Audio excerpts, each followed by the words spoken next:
Bonjour tout le monde, c'est Teresa. J'espère que vous passez une semaine bénie par la grâce de Dieu. Bienvenue dans notre capsule hebdomadaire pour le mois d'août, donc Ecclésiaste, le chapitre 3, le verset 5, un temps pour ramasser des pierres, un temps pour réfléchir, un temps pour faire une rétrospective, un temps pour faire une introspection, un temps pour réfléchir et dire je m'étais fixé au début de l'année, est-ce que je suis en train de progresser? Est-ce que je suis en train de faire les choses de la bonne façon?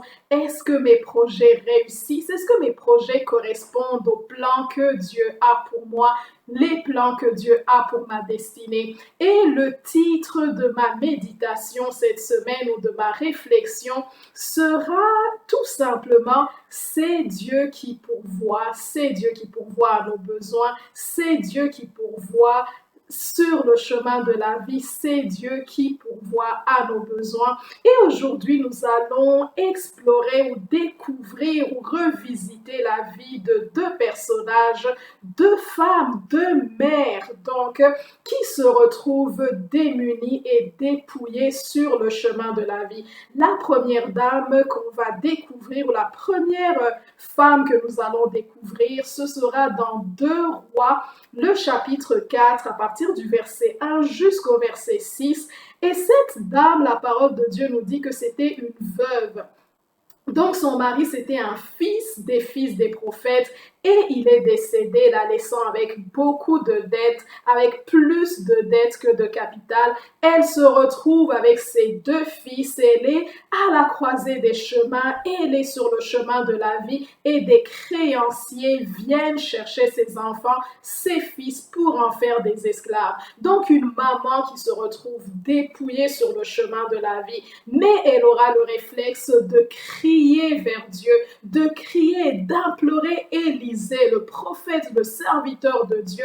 Elle va lui dire, s'il te plaît, regarde, j'ai beaucoup de dettes, mon mari est décédé, je me retrouve avec beaucoup de dettes et des créanciers viennent me prendre tout ce qu'il me reste. Ils veulent me prendre ce que j'ai de plus précieux. Donc mes fils, ils veulent les prendre et en faire des esclaves. Donc elle va crier à l'homme de Dieu, elle va invoquer le nom de Dieu, elle va crier, elle va dire, homme de Dieu, je sais que Dieu agit à travers toi, donc interviens dans ma vie. Et on va voir que Élisée va se tourner vers la dame, il va lui dire, que veux-tu que je te fasse? Que veux-tu que je fasse pour toi? À l'instar de ce qu'on peut lire dans le livre de Marc, le chapitre 4, si je ne me trompe, on va voir que la même situation s'est produite dans la vie d'un aveugle du nom de Bartimée qui va crier à Jésus et qui va lui dire, fils de David, prends pitié de moi, je suis dépouillé, je suis démuni, ça fait longtemps que je vis la misère, je suis aveugle, ma vie a toujours été l'obscurité, mais aujourd'hui je constate ma misère et je dis, prends pitié de moi. Et on va voir qu'à l'instar d'Élisée, Jésus va dire à l'aveugle, il va lui dire, que veux-tu que je te fasse? Que veux-tu que je fasse pour toi? Et généralement, Dieu va nous poser la question et va nous dire, que veux-tu que je te fasse? Pour que nous soyons conscients de notre misère, pour que nous soyons conscients de notre manque. Et il va lui dire, que veux-tu que je te fasse? Que veux-tu que je fasse pour toi? Bartimée va dire, je veux recouvrir la vue, je veux voir à nouveau, je ne veux plus marcher dans les ténèbres, je reconnais ma misère, je reconnais mon manque, je veux voir. Donc Élisée va dire à la femme, que veux-tu que je te fasse? La dame était tellement ruinée, elle était tellement dépouillée, elle va dire, je n'ai rien qu'un vase d'huile. Et je n'ai que cela qui me reste. Lorsqu'on présente à Dieu ce qui nous reste, même si on pense qu'on est dépouillé, qu'on n'a plus rien, il lui restait quand même avec un peu d'huile. Donc le prophète va lui dire, va dans ton voisinage, va trouver tes amis, va trouver tes voisines et demande autant de vases que possible. Et enferme-toi dans ta chambre. Et la femme s'est exécutée, elle a pris des vases auprès de ses voisines Elle s'est enfermée dans sa chambre et elle et ses fils, ils ont rempli, à chaque fois qu'ils remplissaient avec le peu d'huile qui restait, Dieu a opéré des miracles dans la vie de cette femme qui lui a présenté le peu qui lui restait afin de sauver la vie de ses fils. Et on dit que la parole de Dieu nous explique que les vases ont continué à se remplir d'huile jusqu'à ce qu'il n'y avait plus de vases. Et la dame a été voir Élisée et Élisée lui a dit, va avec l'huile que tu as, paye tes créanciers et vous allez vivre, toi et tes fils, avec le reste. Donc on voit que cette femme sur le chemin de la vie, alors qu'elle pensait qu'il ne lui restait absolument rien, mais elle avait encore une ressource. Elle avait la ressource, c'est la vraie ressource, c'est le fait qu'elle s'est tournée vers Dieu, qu'elle a crié à Dieu, elle a dit, il ne me reste que ceci et ce qu'il me reste, je te le présente. Et la parole de Dieu nous montre un autre personnage dans le livre de la Genèse, le chapitre 21 ou le chapitre 22. Je ne veux pas dire n'importe quoi. Donc la parole de Dieu nous montre dans Genèse 21, à partir du verset 8 jusqu'au verset 21, on nous présente une autre maman, une autre dame qui était une servante. Dans Genèse, on peut le lire, c'est une femme qui s'appelle Agar. Ce genre de personnage auquel personne vraiment ne veut s'identifier.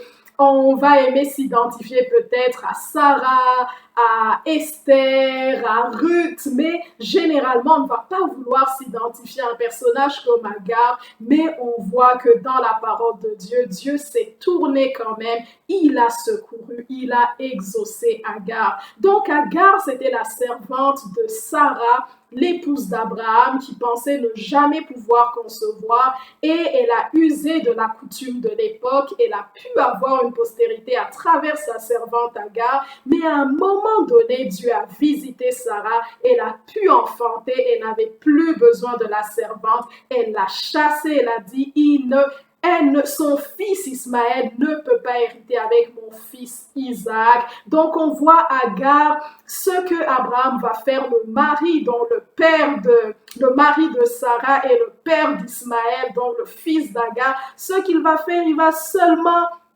comme un humain peut faire, il peut aider à la mesure qu'il peut. Donc, ce qu'il va faire, il va donner un vase d'eau, donc une outre d'eau avec de la nourriture, avec un peu de pain à Agar, mais il va la chasser. Elle va se retrouver errante dans le désert, errante, égarée. La parole de Dieu nous dit qu'elle est égarée dans le désert de Beersheba. Donc, elle se retrouve vagabonde, elle se retrouve errante, elle se retrouve sans destinée, en plein milieu de désert. Et la Bible nous explique qu'à un moment donné, elle n'avait plus d'eau et n'avait plus de nourriture. Elle va laisser son fils dans un genre de en dessous, sous un arbuste, elle va dire, je n'ai pas envie de voir mon enfant mourir. Je ne veux pas voir de mes yeux mon enfant mourir. Et la parole de Dieu va nous dire qu'elle s'est écartée, elle a crié à Dieu, elle a imploré, elle a pleuré devant Dieu. Et ce qui est étonnant dans cette histoire, la parole de Dieu nous dit que l'ange de Dieu est descendu. Mais ce que l'ange de Dieu a dit étonnamment, il n'a pas dit, j'ai entendu tes cris, Agar, mais il a dit, j'ai entendu les cris de l'enfant. La parole de Dieu nous montre comme que l'esprit intercède par des soupirs inexprimables. La maman élevait son cri devant Dieu. Peut-être c'était sa façon, c'est comme ça qu'elle avait appris qu'il fallait invoquer, crier à Dieu. Mais on voit l'enfant qui était plus jeune, qui n'avait peut-être pas cette technique de prière ou d'intercession, ou qui n'avait même plus cette force pour élever sa voix. Mais le Saint-Esprit, l'Esprit de Dieu a traduit la douleur dans le cœur de l'enfant qui se voyait mourir petit à petit, qui se voyait mourir progressivement. Et la parole de Dieu nous dit que l'ange a dit, j'ai entendu le cri de l'enfant. Lorsque même nous ne savons pas comment crier, la femme, la veuve du prophète a crié à Dieu, elle a crié à Élisée, Agar a crié à Dieu, mais Dieu interprète même les cris de nos enfants. Il interprète même les cris des plus jeunes qui ne savent peut-être pas comment crier, mais qui ont la foi en Dieu, qui croient en Dieu sur le chemin de la vie. Peu importe ton langage, peu importe comment tu t'adresses à Dieu, Dieu va interpréter ce cri de désespoir qui crie à Jésus, ce cri de désespoir qui crie à l'aide. Donc Dieu est descendu par son ange. Il a dit, j'ai entendu le cri de l'enfant et je viens te secourir. Et ce que Dieu a fait, il a ouvert les yeux d'Agar et elle a vu un puits, elle a pu donner de l'eau à son fils.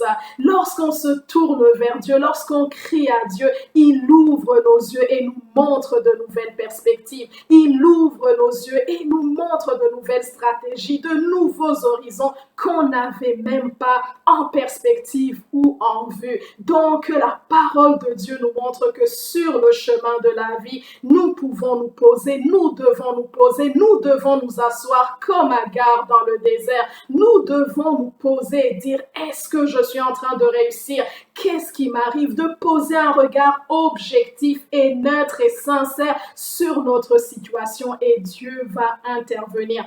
Un temps pour ramasser des pierres, dont nous venons de voir ces deux mamans qui pleurent pour leurs enfants, qui crient pour leurs enfants, et Dieu qui intervient de deux façons différentes, mais qui intervient dans leur vie. Donc, nous venons de voir l'exemple des personnes qui nous ont précédés sur le chemin de la vie, sur le chemin de la foi, et Dieu est intervenu.